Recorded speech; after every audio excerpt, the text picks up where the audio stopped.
I've traveled a lot over the past few years as a tech content creator, and I'd like to think I've perfected the setup. A lot of things have rotated in and out over time, but this video is about my personal defaults and what I carry 99% of the time in 2026 as an independent one-woman team. First off, the center of my universe, the MacBook Air M4. I probably don't need to elaborate too much here about this, and I have gone into more detail about this laptop in other videos, but this is the laptop that I do everything from, even when I'm at home. I purposely got the smaller 13-inch so I can fit it into any bag and not add too much weight, because I hate the feeling of being weighed down when I'm out and about, and also I have back problems, so we try to keep it minimal. This is usually big enough screen size for me, but if it's not, then I just sidecar with my iPad mini, and boom, we have a dual monitor setup. Now, it's not the best setup I have at home by any means, but it gets the job done. But that does lead me to my next device, because it's the iPad mini. I find it useful to have the mini on hand, just in case I need to do something with the Apple Pencil, or even just to keep a running list of my to-do next to me and not on my laptop screen. I said it once and I say it again, the MacBook Air and the iPad mini are an elite duo. Besides productivity, if I'm on an overnight trip, this also is my main content consumption device. Obviously, like I said, I do use the Apple Pencil. This is the second generation one, not the Pro, and I've had it for several years now. You can see it has unfortunately not gone unscathed by my ownership, but it works just fine. It's horrid, isn't it? Next up is the Logitech Keys to Go. Keys to Go 2? Keys to Go 2, I think. Logitech Keys to Go 2. Which, I'll be honest, I don't use too much if I have my laptop on me, but it is such a thin and light device that I might as well have it on me anyways, because it barely takes up any space. It also connects to any of my devices, including my phone, so it's just a nice option to have if I needed it. I also carry my Remarkable Paper Pro Move, which I have just made an entire video on, so if you want to know more about how I use it, that is available. It's a great device if you just need to jot down some notes, or if you want to really lock in without all of the extra screen time. It's a really nice reset device, which personally, that's something my brain needs a lot when I'm away from home. I can also get really self-conscious when I'm writing like a longer form piece on a laptop screen or an iPad. I know that sounds really silly, but I do find this to be a slightly more discreet way of working on something. Now for the actual content capturing devices, which I think I've kind of nailed. Now for my camera, of course, it's everyone's favorite, the Osmo Pocket 3. And yeah, this is such a winner. Occasionally I do bring a real camera with me, which is this now kind of older Canon M50, but I love it. But I do increasingly find myself leaving that at home. I barely bring it out with me anymore, honestly. It is so much easier to just pull out the Osmo and start rolling, especially when you're at an event with all these other people and other distractions. And I mean, it's just not like filming in your own office or studio space. The battery life is also stellar. I personally hate having to carry around a billion extra batteries when I'm using a traditional camera. At events, it's just way too much faff. And when I get home after events where I'm doing that, I find batteries in just like every other pocket, because no matter how organized I am, I simply do not stay that way when I'm quickly trying to set up. The quick charging is also really great. It makes it easy to top up on the train, and then I don't have to worry about the battery dying. And my Osmo Pocket 3 setup is pretty bare bones. I will have to show you it in B-roll because it's filming me right now. But I do have the DJI branded extender on the bottom with the quarter thread, and then I also have this little tripod, which, it's a tripod. And I feel like everyone online tells you to not go with the DJI one and instead like go to Newer or Elonzi, I guess. Whoever has that really tiny tripod that's so cute and like, it's like yay big. But I will say I actually don't regret getting this one because I like to use it as a little handle. Now with the Osmo Pocket, you might think that I would use the DJI mics, but I'm actually a huge Rode girl. So I actually use the Rode Wireless Micro. I don't have the DJI mics and I've never used them, so I really can't provide you with an opinion there, but I love these mics. They work really easily with the DJI. It's just fine. I've also got the bigger wireless Pro mics, which are amazing mics. I love them.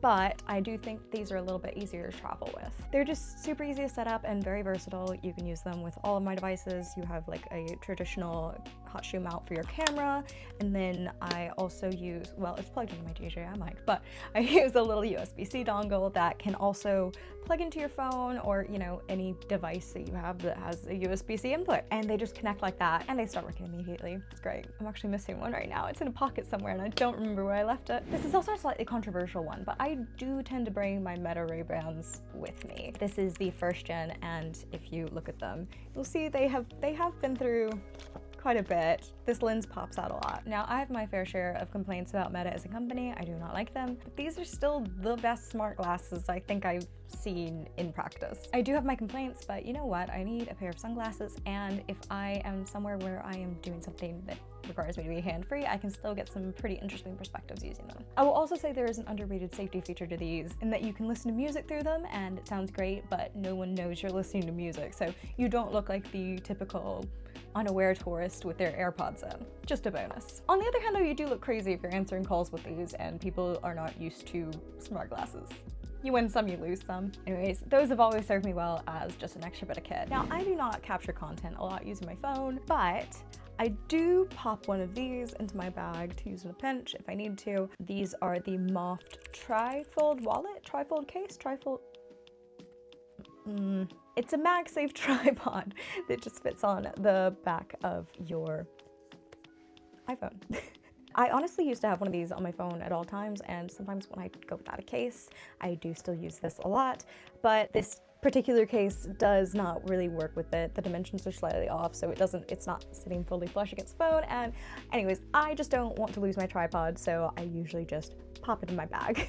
Now for the slightly utilitarian stuff that is practical but necessary, and this one's actually still in the bag. I edit a lot of video, obviously, so I've got just an SSD. This is the Samsung with the T9. All of my video footage on this. Not really much more to say there. Now, slightly more interesting is this NetGear hub that I have. It's essentially a hotspot for your computer or tablet. Really great if you need decent connection somewhere and you don't want to drain your phone's battery. This has saved me quite a few times when the free Wi-Fi is not playing nice. I don't remember the exact model that I have right off the top of my head, but I'm assuming I will put it on the screen somewhere. Now, of course, power, because I am bad at charging my devices. I admit it. I really am. I don't know how to fix it. It's just a personal flaw. You might notice that I've tried to keep everything in this bag USB-C powered, so I just have to carry a couple high-quality USB-C cables and I'm good to go, just so I don't have to worry about compatibility and everything. Nothing's worse than not having the one cable you need. I'm sure you know the pain. As you might have guessed, I travel a lot between the US and the UK. The Apple brick with these interchangeable little bits. This gets a huge round of applause from me. It's so elegant. It's just so Apple. Love. And if I'm elsewhere, I use this slightly less elegant converter that my friend gave me. Don't think I would recommend this exact model to you because sometimes it does have a rather suspicious smell when plugged in. But there are a lot of different types of these, so you're good to find one elsewhere. It has not only these little, oops, oh god. It obviously has the typical little adapters, but it also has like all of the plugs you would ever need. So you've got two USB-C-A, USB-C, this up here, another USB-C I think on the side.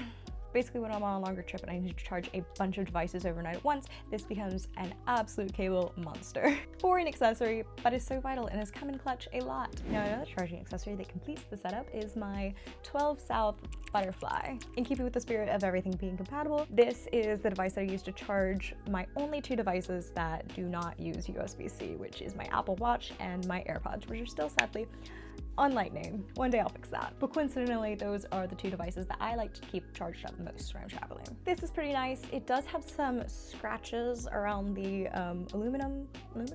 silver bit, but it also does have this like vegan leather, and that has held up surprisingly well. I thought that would be the first thing to go, but no, it's all good. Now you might think I would throw a power bank in here, and occasionally I do, but truth is right now I just don't have one that I really like, so I usually skip it. And the most important bit, having an AirTag strapped to the inside of my backpack because I carry a lot of tech around, and this just puts my mind at ease a little bit. Now for a couple bits that are very much optional. These usually depend on how I'm traveling and for how long. If I'm on a plane, I will also bring my AirFly, which is also a bit by 12 South. That's a great company. One of the few actually that Apple will carry in its stores, so that tells you something. You've probably seen this gadget before because everyone talks about it, but if you haven't, it's a converter that allows you to use your personal headphones on in-flight entertainment systems without having to get those, you know, cheap, horrible wired earbuds. Game changer for real, especially if you're someone who watches a lot of in-flight entertainment. Now, admittedly, I do not game a lot when I'm on trips because I tend to try and like to use my free time to be a bit productive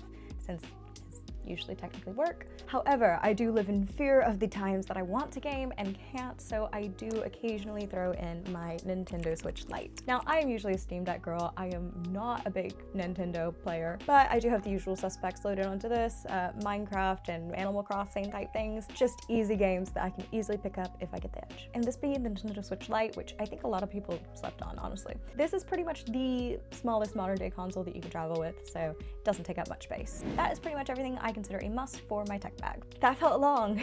Of course, there are a lot of bits and pieces that I would love to add to this, but I do think it is overall a very practical setup for someone who works in tech content creation. If you liked this, do consider maybe dropping a like or even a subscribe. The support really means a lot to me and it does help out a lot, so thank you. And see you in the next one!